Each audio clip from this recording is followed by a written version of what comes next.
How's it going, everyone? This is Miles with Windows Central Gaming, and today we are joined by two legendary guests from the Sea of Thieves team, executive producer Joe Neate and creative director Mike Chapman, to talk about the rollout of seasons, a new progression system, and the future of this pirate sandbox game. So first off, Joe and Mike, thanks so much for taking the time to sit down with me today and let me pick your brain a little bit. I really appreciate it. Absolute pleasure. So I'm a huge fan and supporter of Sea of Thieves. And I promise I'm not just saying this because you're sitting down with me today, but I genuinely think what the team at Rare has built with Sea of Thieves has become one of the most important new IP of the last decade. So I'm always eager to hear what's on the horizon for this game. So as a big fan, I will have tons of very specific questions for you too. So awesome. Looking forward to it. Beautiful. You've started well with the on the horizon puns as well. So it's like you're on tone. I front loaded the interview with all the puns, so from here on out, it's pretty laxed. So your team recently confirmed that Season 1 of Sea of Thieves will be rolling out on January 28th. In your own words, can you give players a breakdown of what they can expect with this update? Sure, I'll let Mike take that one. So obviously, Sea of Thieves for some time now has had a trading company progression system. So best way to explain Seasons is to kind of draw a contrast between the game today and the game as it will change on the 28th of Jan. So obviously, right now, players progress with each of the trading companies, basically cashing in physical rewards to earn trading company reputation. That, crucially, is all at the end of the session. You've got to get the treasure, you've got to get it back, you've got to deliver the cargo, you've got to deliver the skull. So, in many ways, there's so many rewarding moments in Sea of Thieves that currently go completely unrewarded. Especially now, almost 3 years after release, where the sandbox in Sea of Thieves is richer than ever. There's so many things to do in Sea of Thieves. You don't even really need to do a voyage anymore. You can just head out to the horizon and just see what opportunities come your way. So think of Seasons as a universal progression system that sits atop the progression system that we have now. So players can progress their pirate renown within each 3 monthly season across 100 levels, and you'll earn pirate renown for sailing nautical miles, for setting foot on islands, for discovering washed up treasure, for vanquishing skeletons, for clearing skeleton forts, for scuttling ghost ships. So all those moments in Sea of Thieves that feel really cool when you do them, but you've kind of got to get the reward back to make it count. Seasons reward you for doing all those cool pirate activities. And in a world where our sandbox is richer than ever, you can feel that sense of progress just by heading out onto the wave and just seeing what comes your way. The important thing as well is whether you're a solo player, whether you're a player who always plays with the crew, you always leave a session with a much better, basically more tangible sense of progression. Now, even if you don't finish the adventure you're on, if you don't finish the tall tale, or maybe the session doesn't even go the way you planned it to go, you're still going to feel that sense of progress. So for us, it appeals to new players of Sea of Thieves, but crucially, if you've been a player that's been with us, for approaching 3 years now, you're a pirate legend, you've done all those activities, you've taken part in emissaries, this gives you regular rewards, regular goals to go and strive and unlock. Awesome. So it's a nice balance across both. And I will just hit as well, alongside that, if you are a more engaged player, there's also a set of pirate trials that get introduced every 3 monthly seasons. So if you want to kind of fast track your progress through a season, you can perform go and embark on completing these challenges alongside our live events. So we're going to continue to do live events as well, and those will also boost your season renown. Last thing to call out, and I'll let you ask a question again, is the start of each season, crucially, also brings in a headliner piece of content. So if you think back on the journey we've been on, a lot of players have been with us for a long time. They've seen us try different things in terms of how we update the game and how we engage our players. So the first year was very much around bigger releases, but lots of gaps in between. And then we did our anniversary release, and then we moved to more kind of monthly engagement, where very much we're laying that track in front of us as we go. So laying that track in front, giving players new rewards to go and earn. Seasons, the best way to think of it, it's a hybrid of those two approaches. So at the start of every season, there's a meaningful piece of content, but no matter when you play Sea of Thieves, there's always new goals to strive for and there's new rewards. So it's really a reflection, the journey we've been on, what we've learned. Our players are telling us they want regular new cosmetics. They want regular new goals to go and attain. You know, and we, with our old way, kind of last year in 2020, you know, we've tried our best to meet and exceed those needs. But again, fair to say we've been quite sporadic. You know, our players have never been able to really understand, when are we going to add bigger features? When are we going to add smaller quality of life improvements? When are we going to add new cosmetics to the game? Seasons brings that structure where everyone can progress for free. Everyone gets this new progression system. But it also allows players to understand when we're adding new content to Sea of Thieves, which is really important. You know, when to get excited about new additions to the Sea of Thieves world. Awesome. That's going to be huge. And with the Renown system, you touched on this a little bit with the pirate trials. Is that the only way to progress Renown? No. So there's the trials, which are, I mean, we expect the trials to be engaged with by probably existing Sea of Thieves players. So these are deeds that you can go and perform in the world. You know, celebrating existing content, reasons to engage with some of our older content, you know, skeleton thrones and mermaid statues, some of these kind of fan favourites, reasons to re-engage with them. That allows you to boost your renown. But the core way of progressing your renown is essentially playing Sea of Thieves and doing piratey stuff. So perfect. Conceptually, think of it like a pirate log or a ship log. You know, if you were to make landfall on an island, you'd record that in the ship's log. If you were to destroy a certain amount of skeletons or clear a skeleton fort, you'd write that in the ship's log. So this pirate log is kind of it amalgamates all of the actions that you performed in a session and unlocks renown, and that's primarily how you progress throughout a season. And every time you earn and perform one of those actions, we tell you about it. Kind of pops in the top left, little kind of quill sound on paper as it gets recorded for you. So crucially, you feel like you're making more progress in Sea of Thieves. So, you know, like I say, if you end up on the Ferry of the Damned, if your ship sinks, if you need to leave to play another game with your friends, or you just want to stop playing that evening, you've still banked all that progress along the way, even if you never return the treasure or complete the voyage. Yeah, and just kind of jumping in as well, if you think about, like, we've got a broad range of players that play Sea of Thieves, right? In terms of there's new people that come to the game. There's people that have been playing for ages. There's people of different motivations of how they play. And if you just want to play Sea of Thieves, how you play Sea of Thieves right now, you'll progress through kind of the seasons. You'll learn it just for the activities you do in the world. If you want to dive into those trials and really kind of go deep, if you're a really engaged player, then that's going to kind of accelerate you. It's going to kind of get you through that season progression quicker. And then if you take part in the live events that happen during the season as well, again, that will reward you as part of it. So it's kind of you invest at whatever level you kind of want to, right? But if you just turn up and play, you're going to get rewarded and kind of progress through this too. So it's been designed really to think about all of our players, right? In terms of seasons. So because there's a wide variety of people that play Sea of Thieves with a wide variety of motivations. So it's all about trying to kind of meet them all. Yeah, that is the beauty of our game, but it's also the challenge, right? We've got new players that are, you know, hearing about Sea of Thieves for the very first time. You know, we're bigger than ever, we're thriving, so they're discovering Sea of Thieves for the very first time, and the game, the sandbox, is, you know, it always feels like it's been that rich. Where for existing players, they've been with us on that journey and they've completed everything. There's a sense of pride in that.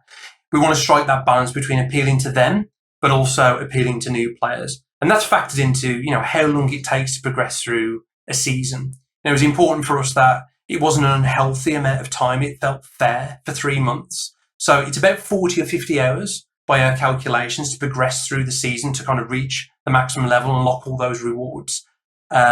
Of course, you can kind of fast track that through the trials. You might progress a little bit faster if you're playing it with a crew. If you're a solo player, it might take a little bit longer, but that felt like the right balance of, if you're a new player, it feels compelling, but if you're an existing player, it gives you that regular new set of goals to go and attain. That's really great to hear, because I mean, we've all been on those extended 3-4 hour sessions, have the massive haul, we're getting ready to turn it in, Kraken shows up, Meg shows up, enemy ship shows up, and then it's all gone. Which has kind of been the beauty of it, but it's nice to have. Right? So it doesn't take away that risk, right? It doesn't take away the risk, but it does kind of soften the blow a little bit if that kind of happens, right? You're always making progress. And I think fundamentally, like, and you understand this, right? But as an experienced Sea of Thieves player, I think that's going to change quite a lot. Just how the the sense of progression and reward and stuff feels throughout this. I don't think it takes away from the risk. It just kind of it kind of helps. I think it's additive. It lays on top. I think that's kind of how Mike kind of thinks of this and talks about this. It layers on top of what's already there, and it's complementary. So.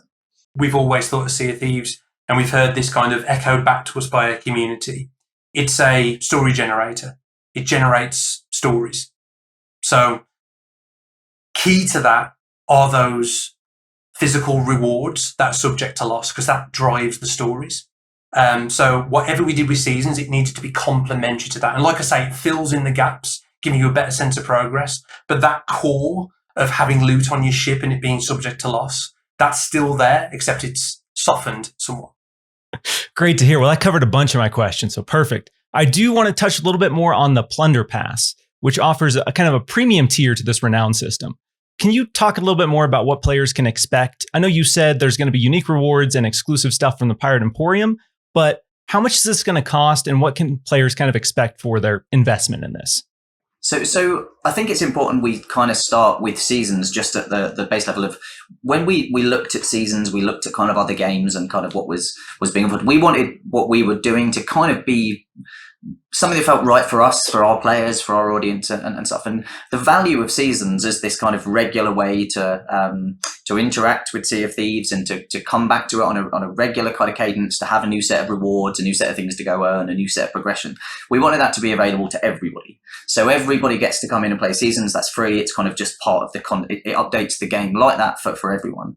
But obviously we are we have a big team, bigger than ever, that's kind of running at Sea of Thieves and growing and evolving it. And ultimately, we have to look at the business side, and this is where I come in as EP, the boring business guy, right? Not Mike gets to do all the creative stuff, but and so having kind of an ongoing revenue is just an important part of this. So we have to balance everything as we get forward. And Plunder Pass for us it's an optional layer on top. It's just kind of an add-on. It's not, you don't have to have it, but we wanted it to be something that for our engaged players, it will bring a mix of kind of new things that are going to be coming to the Pirate Emporium kind of in the future. So after this season, kind of about half of the stuff that's coming in the Plunder Pass will go into the Pirate Emporium, and people will be able to purchase it kind of individually there if they're not around for the season, if they don't take part in Plunder Pass. About half of the stuff is existing things that have come from the existing Pirate Emporium. So there's kind of a mix there.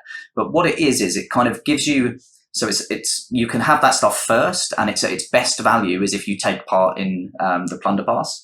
But there's that option kind of afterwards if you want to go and have it. So because we're very conscious that we didn't want to, really force you to turn up, force you to kind of spend this kind of period of time. There's options in the future for you to engage with that content if you want. But it was really high value for anybody that does choose to engage in it. And it's just kind of an add-on. If you're going to take part in seasons and you're interested in these kind of cool cosmetics that are coming, then this is the way to get them first, display them first, and at the best value. So it kind of felt about as friendly as it kind of could be to our players, while still kind of having an eye on running ultimately a business that allows us to keep running Sea of Thieves and grow. Yeah.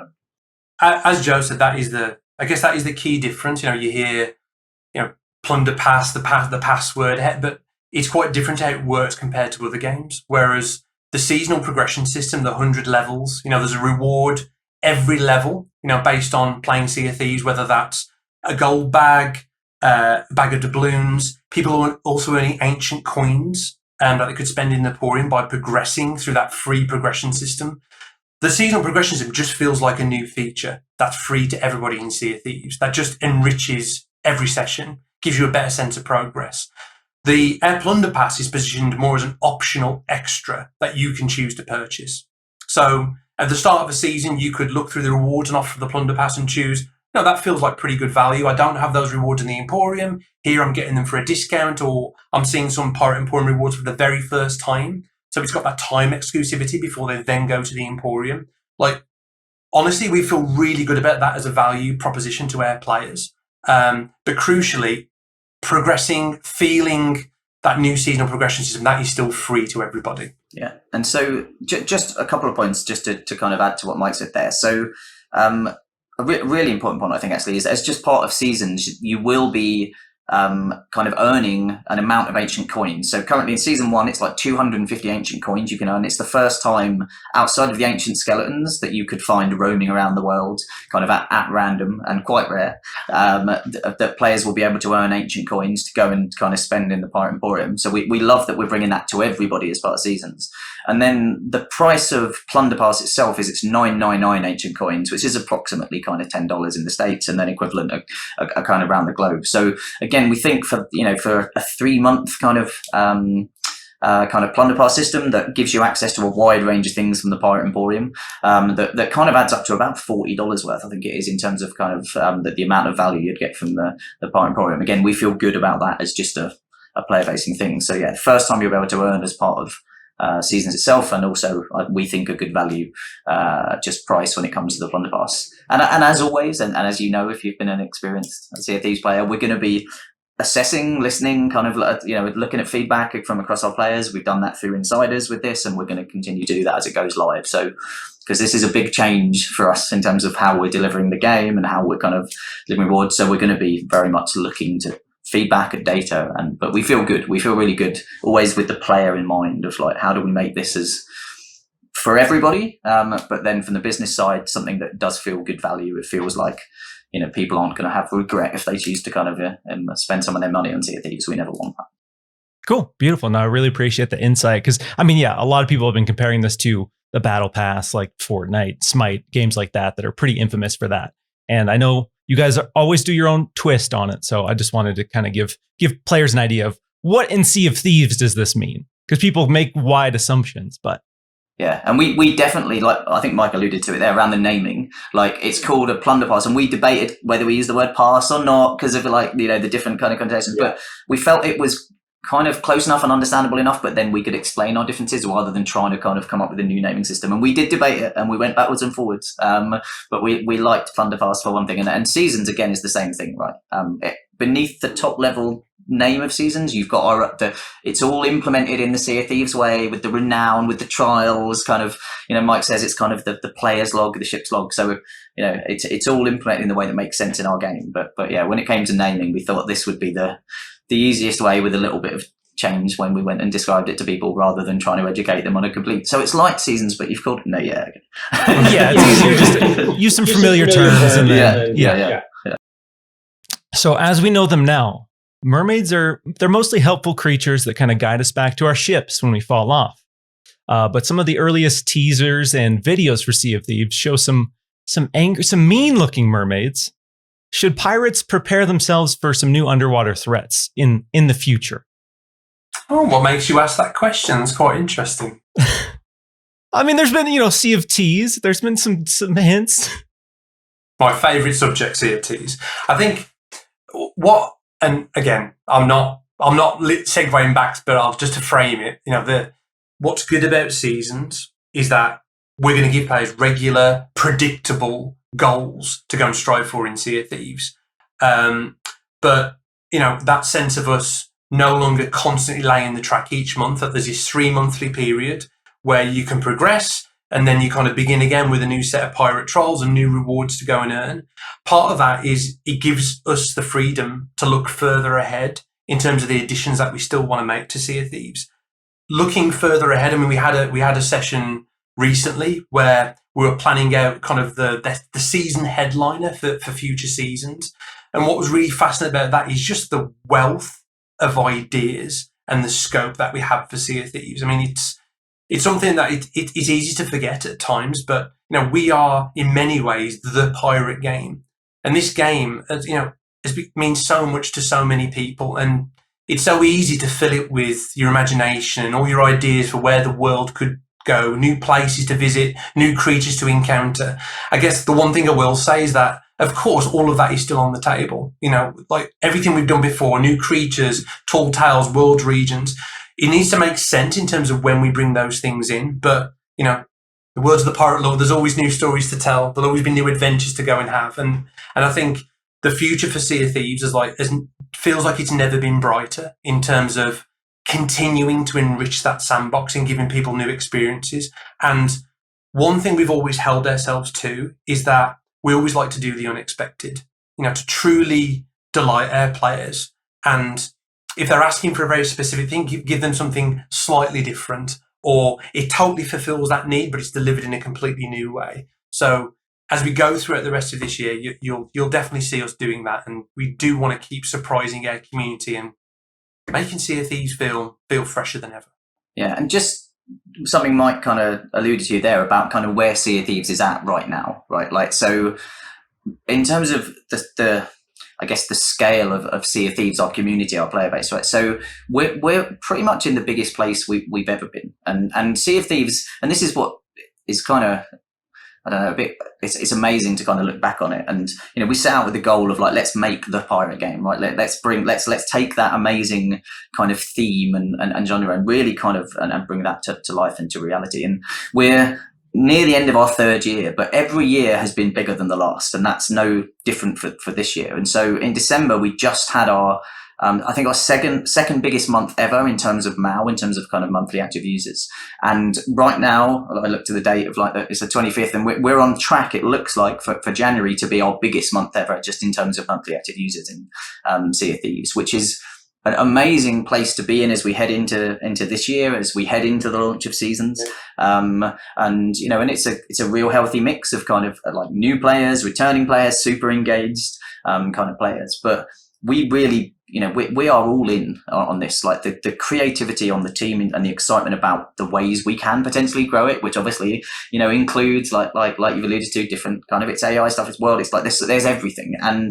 But there's also ways we want to surprise people, like Mike says. There's things you can think of that, but there's other ones that I think people haven't mentioned, haven't talked about that I think will surprise people with. But we're continually kind of looking at the success of Sea of Thieves and how we can capitalize on that and how we can keep growing on it. And so we're continually growing the team. We're continually building new co-development partnerships with external developers, so we can keep growing our capability as we look to the future. So, it's new, I think, for both myself and Mike and a lot of members of our team. We've not really run a service like Sea of Thieves before, and to be in the third year, but yeah, there's so many possibilities for how the sandbox can evolve. And this rhythm of seasons gives us that opportunity to look ahead a little. Like, we've got the teams spread across, obviously, the launch of seasons. We've got people on season 2, we've got people on season 3, and we're right now in that sort of strategic planning, kicking off the work for season 4. It really allows us to look further ahead and kind of really start building up towards some kind of quite epic changes and improvements to kind of the world. I think it's super exciting. So yeah, and I've said it. I think I tweeted this, and I've been reminded of it repeatedly. But I think this year is going to be the biggest yet, which is pretty cool considering we've been bigger every year so far. So yeah, lots to look forward to in this year. Which is we spoke quite a lot in relation to Mermaids there, didn't we? But it's exciting times. No, I really appreciate that. The one thing to remember with seasons is we are certainly by no means slowing down.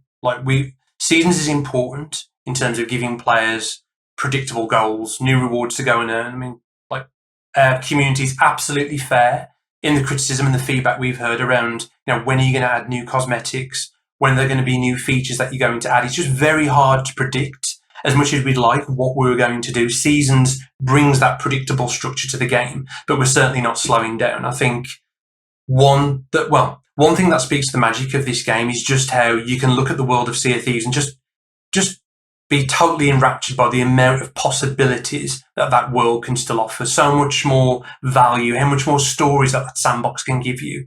And we want to keep evolving our game. We want to keep, keeping the fantastic community that we have, and also bringing new players to our community, because there's still so much more we can do with Sea of Thieves. And can't wait. I'm more excited than ever to keep building this experience. Awesome. So, final question for you guys before I let you go. What features or changes are you two most excited for players to experience the first time when seasons roll out officially? Okay, for me, I'll chip in with mine, and then Mike can a bit more time. But so for me, honestly, it's the progression in a session. Not just because it rolls off the tongue and rhymes, but But but no, it genuinely is that, and I can't believe I've not used that line yet. But the progression in session, honestly, it's how that just changes how people play, even though it's not the most headline worthy of updates or changes, but I think it just changes fundamentally how you're going to feel progressing kind of in a session and stuff. And I think it's so additive on top of the kind of core loop that exists, but I think it will just change how people engage. It gives you an opportunity for shorter sessions. It gives you maybe an opportunity for kind of solo sessions in a different way that were there before. You can go and look at the trials and go, okay, instead of me going out and doing a voyage, I'm going to go and try and do these things as part of a trial that I'm going to go and progress in seasons. Just gives a real kind of new set of options to how you play. And I think it's going to be interesting just to see how that changes the dynamic of how it feels. But I think it can only be additive. So that's, for me, that's the most exciting thing as kind of part of this, just because it will change just the data and the numbers and of how people play and of how people feel. I think it's going to be really interesting to see how it plays out. That's my one. So yeah. I would agree with that, but I'm not going to say the same thing. So like, I think like, yeah, of course, massive pirate fan, love their game. One of my favourite features has always been the shipwrecks, coming across a shipwreck in the world, diving inside, finding all this sunken loot. So like, I am really excited about the new Merchant Alliance voyage. It's effectively it's the third voyage that we've added in that sequence. First we started with their ghost ship voyage as part of the Order of Souls, giving you that ship combat on demand in adventure. The Vault of the Ancient, so that Indiana Jones experience of ranging an ancient vault and using the Wayfinder compass to find these map pieces. Like, it's been awesome to work on these new voyages. Whereas the Merchant Alliance voyage is like completing that trilogy of adding new voyages to the kind of core set of trading companies, and it's effectively all about playing the role of detective, finding these clues in the world and trying to track down missing shipwrecks to find this lost shipment. Like, I think, like, giving players new experiences is always a thrill, and I love what we've done with the Merchant Alliance voyage. It feels quite different to the ones we've added so far, the previous two I mentioned. I mean, because the Merchant Alliance feels fundamentally different, but moving past kind of transporting kind of the animal crates and the cargo runs, this feels something that makes sense for merchants, but it just feels different to play. Looking for kind of these seagulls on the waters, finding these clues, almost feels like a tall tale, these handwritten clues from the crew of the missing ship as you try and track down this missing wreck. So yeah, can't wait to see players get their hands on that, getting their emissary flag up and tracking down the lost shipwreck. Yeah, should be awesome for players to experience it. Awesome. Well, Joe and Mike, thanks so much for taking some time to sit down and chat with me. It's really awesome to have a chance to talk to some of the people behind genuinely one of my favorite games of the last decade. So whether you're a diehard pirate legend or someone diving into your maiden voyage for the first time, it's looking like seasons are going to completely change the seas.